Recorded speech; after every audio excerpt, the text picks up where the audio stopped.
Next, we're going to go to secret 4. And secret 4 is called understanding tension. And creating some sort of visual tension is a device that you can employ in your photography and sometimes can give it a little bit more impact.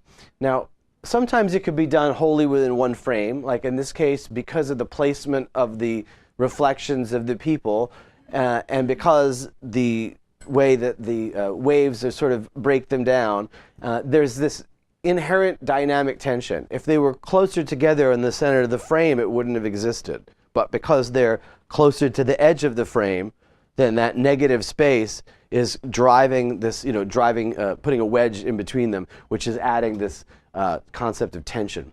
Now, sometimes you can also do it by juxtaposing or putting pictures together. In this case, just out of curiosity, if I were to ask you what's happening here, you would say? The older person is nagging the young one. Okay, yes. The older person is nagging the younger one. Also, top answers on the board, it's her mother-in-law. That seems to be a top answer on the board as well. Now, yeah, in reality, there's the picture on the left and the picture on the right were taken at 2 completely separate times, and they don't have any relationship to each other than the fact that I put them together. Now, one of the reasons I put them together was from a visual point of view, because the color relationships were similar. So I did this thing for a while where I would have, I basically have a stack of images that were of this tone and a stack this tone and I would just see, well, because the visually they start to work, then how do you start building narratives beyond that? And I found it an interesting experiment, but it's something to keep in mind that all the information, once we put this and that, immediately our minds are going to think that there's a reason that there should be related, and we make up these stories based upon the information that's in the image. So you can do it all these different types of ways. And the opposite of creating tension is to create resolution. So you can have something that's simple, beautiful, calm, that also has a certain power, and it's just all looking at it from a specific point of view. Secret number 5 is understanding composition. Now, there's 2 basic rules that I'm sure most of you in this room have at least heard of, and if not, then I'll be glad to introduce to you this concept of the rule of thirds. Now, the rule of thirds basically states if you take a frame and you draw 2 lines vertical and 2 lines horizontal, much like this diagram here, you wind up with 9 boxes and 4 points right in the center. And wherever these points cross, if you put something of information that's interesting or important in your image, in general, if it falls at one of those points, it's going to be a more interesting composition. So let's see if this holds water. All right. So here's the image. I, for one, like a lot of the negative space in it because I think it creates this feeling of suspension, which is, basically what we're doing. And if we draw that line right on top, you can see where that figure falls pretty much where one of those points cross. So if one of the challenges that maybe you're having is like your composition doesn't quite seem to be as strong as it could be, experiment with this idea of putting whatever your subject is in that particular point. And if you're the type of person that takes maybe, 1 picture of something, that's going to be the best picture of whatever it is that you have because it's the only one. If you were to just change one thing as an experiment or for yourselves, I would say change the composition. So rather than take 1 picture, try taking 3, and the thing that you change every time is that angle or that composition. And as you start to do that, it winds up being a valuable process, because inevitably, if I showed you 3 pictures of a subject, we're probably all collectively going to agree that one is better than the other 2, almost inevitably. And so we may not even know why, but if you go through that process to give yourself choices, it will definitely improve your photography. So here, another example of that. As you can see, especially when things become slightly more abstracted and there's no real point, like you can see how the flower that's pointing right towards us falls on one of those 4 points. But that also means that I can rotate this in any direction and it's going to fall on one of those 4 points. So realistically, I don't know if this one's better than that one, or maybe they're all pretty much the same, but if you work on that concept, then you're able to control that composition. So that's your basic rule of thirds. And then you have this idea which is called power quadrants. And in power quadrants, you rather than break the frame into 9 boxes, you're breaking it into 4. And then if you concentrate something of interest in one of those, it can also create some strong composition. So something else to play with. Let's go number 6. Number 6 is understanding point of view. Now, when I say that, I don't necessarily mean like, what's your religious or political affiliation. It's more of the relationship physically that you are to your subject. Now, if you're close to your subject, if you're further back, if you photograph someone and you're close to them, then the image shows that you have that relationship. If you're shooting with a 500 millimeter lens of someone, then you're probably paparazzi or whatever. But so it's definitely a different type of photograph and a different relationship. And so whatever you're photographing, if you move around the subjects, try different positions, low angles, high angles, different lenses, and that really is pretty important.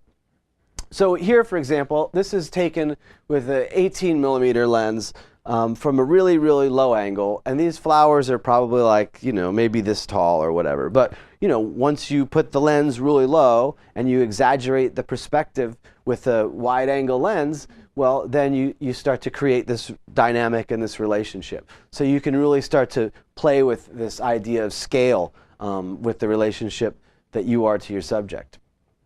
When photographing, especially children, it goes for people in general, but if you've ever seen the cover of, Newsweek or something like that, and, the title is like Nation in Crisis, then you're going to see someone usually shooting up at whoever this person is, So like these become interesting, the dynamics of the camera physically to the subject. If I want to make you look like a powerful, important executive, I'm going to shoot from a lower angle. If I just want to humanize you as much as possible, I'm going to be as straight. And so if you want if you're photographing children and you want to humanize them more, you get down to their level, because then you're shooting them this way. Otherwise, it's like your relationship to them shooting down, right? And so that angle really conveys a lot of information that we may not even be conscious of until we really start to analyze it and think about it. And then this is from a super really high point of view, and using a long lens. This was taken from the top of the Sears Tower of Lake Michigan, and all those little white things are moorings for boats, but it's winter, so there's no boats. But from a really high angle, and using this was in this case a 200 millimeter lens at infinity, and because I'm at a high angle, it compresses everything. So everything looks really flat. It almost looks like a painting. It doesn't have the same feel as a photograph. So all these different angles really impact how the pictures come out. All right, number 7, which is understanding the leading lines. Now, leading lines are something that we can use in our photographs to help guide the viewer's eyes through, or to put them to bring them to a point of something that's either interesting or important. And these can be any types of thing. The traditional leading line is like, I guess, just a road that's going in, but they can take on all different types of forms. In this case, it's literally a line. And so having that line go straight to the feet, then exactly, everything converges to that point. So there's not really any question about what the subject is and where to go, because the line is literally taking you there. Here's another example. Because when I look at this image, the first thing I see is the girl's face, and then I follow her arm down, follow the rope to the horse, and then I go back up to her. And so it's creating a pattern, and there's a circle in there. So despite the fact these are all still images, you're creating rhythm and you're creating movement throughout for your eye to follow. And then here's the classic leading line. There's your little road taking you into Kincaidville or whatever that might be. I wanted to just speak for a moment, because this had come up by some people, and talk about lens hoods. Now, all Tamron lenses, if you purchase this lens, it comes with the lens hood. And the lens hood is designed to be able to give you the most amount of protection from flare, because flare can ruin the contrast of your image and the quality. And so basically the way it works is, I'm going to remove this lid here. And I don't know if you'll be able to see it from where you're at right now, but if you see that light hitting this lens, anytime you have that situation, that's the potential for flare. So having one of these hoods, if I take this off entirely, now you're all going to see that there's going to be flare because those lights are right there. But if I put this back on and it's not directly pointing towards the light source, now it should shield it from flare. So it's going to improve the image quality. Now, why are they this flower-shaped hood? The reason is it gives you the maximum amount of protection without vignetting. So for example, if you inscribed right in here a rectangle, it would be the exact same dimensions as your chip, so of the chip of your camera. So because lenses put out an image circle and the chip is this size, it gives you the maximum amount of protection without vignetting.